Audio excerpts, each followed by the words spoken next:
ويسألونك عن ذي القرنين قل سأتلو عليكم منه ذكرا إنا مكنا له في الأرض وآتيناه من كل شيء سببا فاتبع سببا حتى إذا بلغ مغرب الشمس وجدها تغرب في عين حمئة ووجد عندها قوما قلنا يا ذا القرنين إما أن تعذب وإما أن تتخذ فيهم حسنا قال أما من ظلم فسوف نعذبه ثم يرد إلى ربه فيعذبه عذابا نكرا وأما من آمن وعمل صالحا فله جزاء الحسنى وسنقول له من أمرنا يسرا ثم اتبع سببا حتى إذا بلغ مطلع الشمس وجدها تطلع على قوم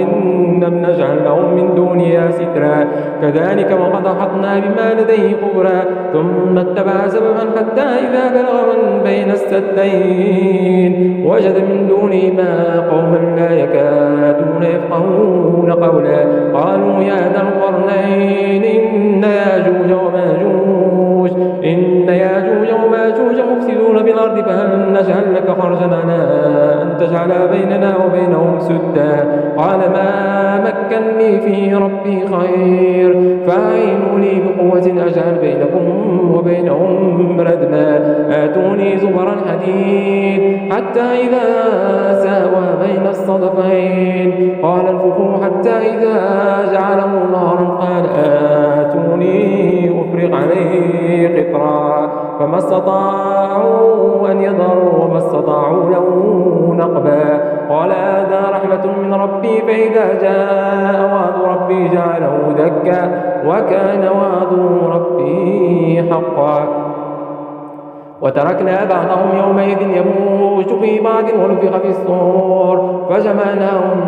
جمعا وعرضنا جهنم يومئذ للكافرين عرضا الذين كانت أعينهم في غطاء عن ذكري وكانوا لا يستطيعون سمعا أفحسب الذين كفروا أن يتخذوا عبادي من دون أولياء إنا أعتدنا جهنم للكافرين نزلا قل هل ننبئكم بالأخسرين أعمالا الذين ضل سعيهم في الحياة الدنيا وهم يحسبون أنهم يحسنون صنعا أولئك الذين كفروا بآيات ربهم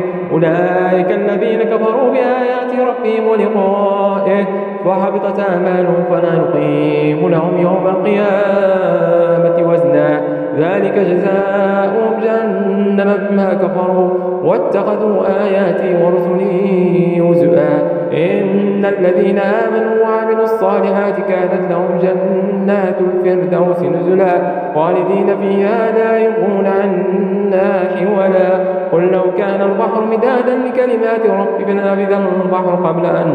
تنفذ كلمات ربي ولو جئنا بمثله مددا قل إنما أنا بشر مثلكم يوحى